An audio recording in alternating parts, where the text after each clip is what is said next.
Hey friends, it's Dimitri through Bashka Streetwear. So as you can tell on this table here, I have a variety of shipping supplies and stuff like that. And I've made videos in the past about shipping, clothing, and stuff like that. But I wanted to make an updated video about shipping nuances and just other tips that I might have mentioned some of these in previous videos, but not all of them. And these are just some tips that I've learned over the years with shipping that you guys might find helpful.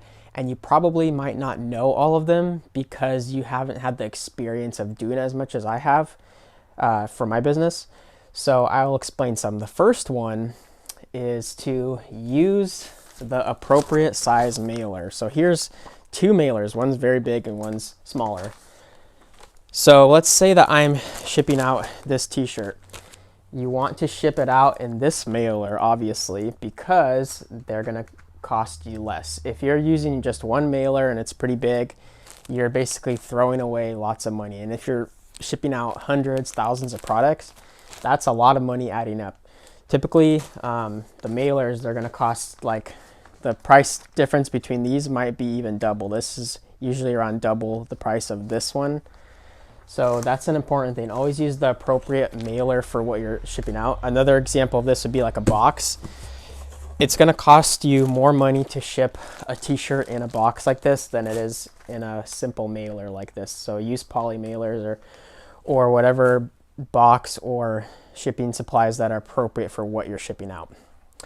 The next tip I have for you that's a nuance is to have packaging materials and shipping materials that are compatible with each other. So for instance, I have this box right here. Now, what is compatible with that? Well, for instance, this sort of envelope mailer is compatible. So let's say that someone bought a print ad. Those are things I sell. I put it in here. This keeps it stable and rigid. This fits into, sorry about that.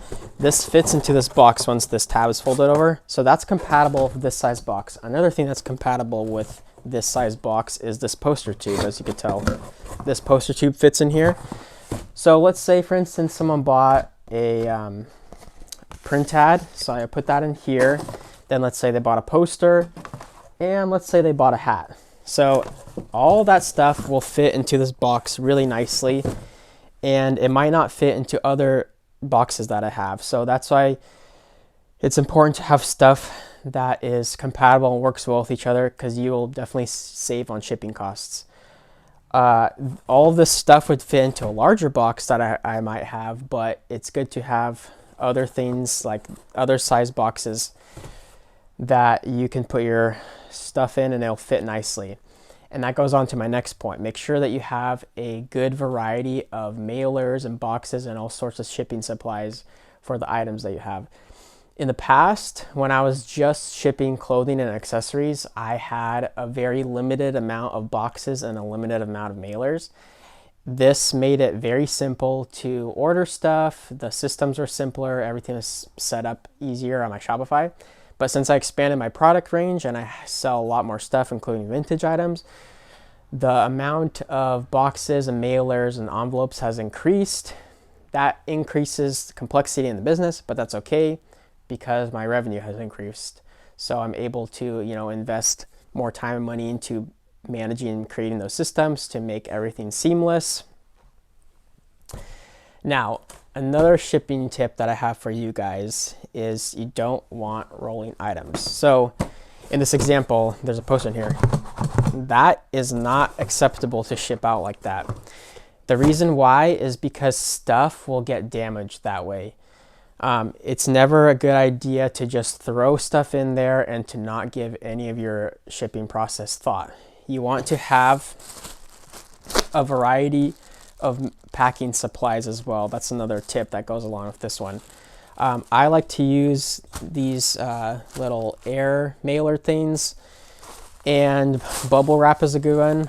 If you're more eco-conscious and you want to do totally like paper shipping supplies, if that's a selling point for your brand, then make sure you have a variety of paper supplies. There's actually more than just packing paper, although packing paper would work well for this as well. So Yeah, when you package stuff, make sure that everything in there is stable and it's not moving around. If you grab the box and you shake it and you hear stuff moving around, that means it's not packed tightly enough. Another thing with that is that with packing stuff, so you're basically wanting to fill the whole volume of the box with stuff so stuff's not moving around.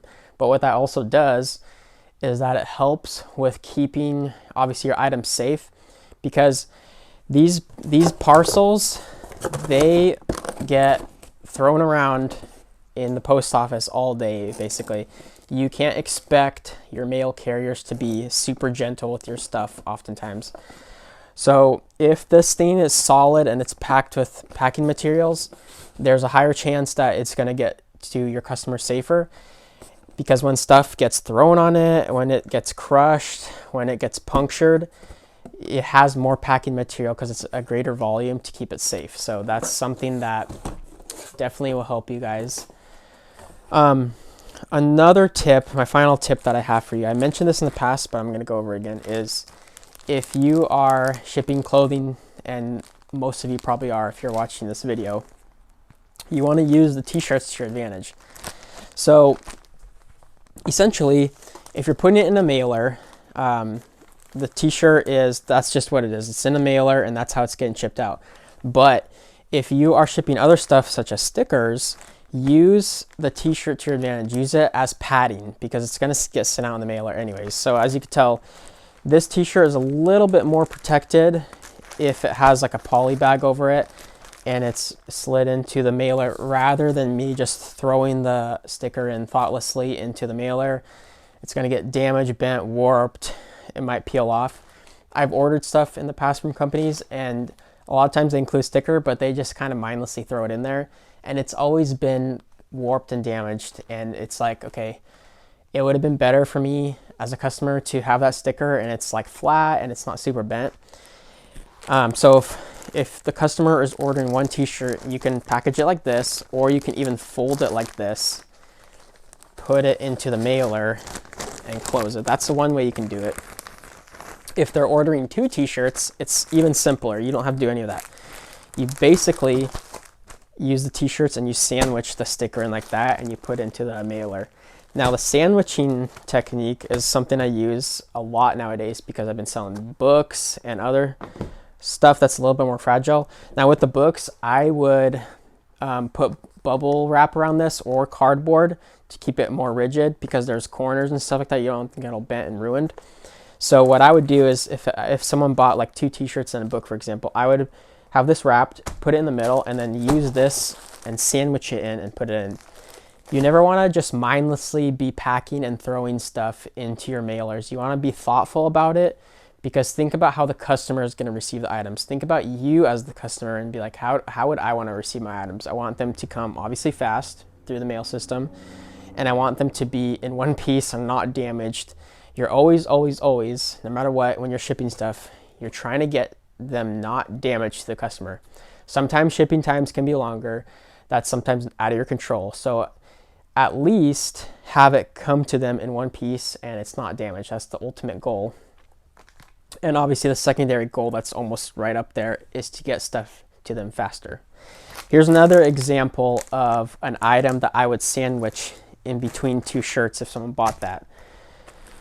Or if someone bought one t-shirt and a pair of socks, you can do this method again where you're still sandwiching stuff but you're folding the t-shirt over. The reason why I would sandwich this is because this has a little kind of cardstock sleeve on the stickers, and it's gonna just look better when this arrives to the customer's house and this is not all dinged up and dented and it's been protected by the t-shirts. The t-shirts obviously can take a little bit of moving around and a little bit of damage in a way, because it's just cloth. And you know, if this was in a mailer and it was getting tossed around the mail room and in the mailbox and all that kind of stuff, it's still going to be fine, especially if it has a poly bag on it. You don't ever want to ship t-shirts without some sort of plastic or paper covering on it, because that gives it additional security. The reason why for that, and this is kind of another tip I'll just throw in there, is because let's say I just put a t-shirt into this poly mailer by itself. there's a slight chance that these can get punctured. And if it gets punctured, it's going to have air and water getting into the bag. That could potentially happen. And let's say that a sharp object fell on this, it punctures through this. Well, it still has another layer of protection over it that could decrease the chance of the t-shirt getting ruined. So you definitely want that to happen. You definitely want a piece of plastic or paper covering the t-shirt. Don't just throw them in there. So yeah, those are some shipping tips that I had. They're just little nuances that I thought would be helpful for you guys. I don't know if other channels talk about stuff like this more in depth, but those are tips that I learned from experience. I literally didn't watch videos or learn this from someone else. It's just stuff that I've thought through and thought about. So my overall tip that I would have for you guys is to systematize the way that you're shipping. You know, find the materials that you want. At first, you're gonna have to experiment a little bit and see what you need. This past several months, I've been kind of in an experimental mode because my product range expanded a lot. So like, for instance, the tip of having compatible materials, you know, stuff that all will fit nicely into a box. That is something I've been very thoughtful of, purchasing stuff that's compatible with each other and with my expanded product range. So get a good system down. And then the overall theme is just be very thoughtful on how you're shipping, how you're packing, and how you're getting it to the customer. And if you do that, the customer will have a satisfactory experience, and they will most likely be a return customer if the product arrives there on time in one piece and if the product is good quality. So hope you guys enjoy this video. Let me know if you got value out of it or if you have any questions down in the comments below, and I'll catch you guys later. Thanks.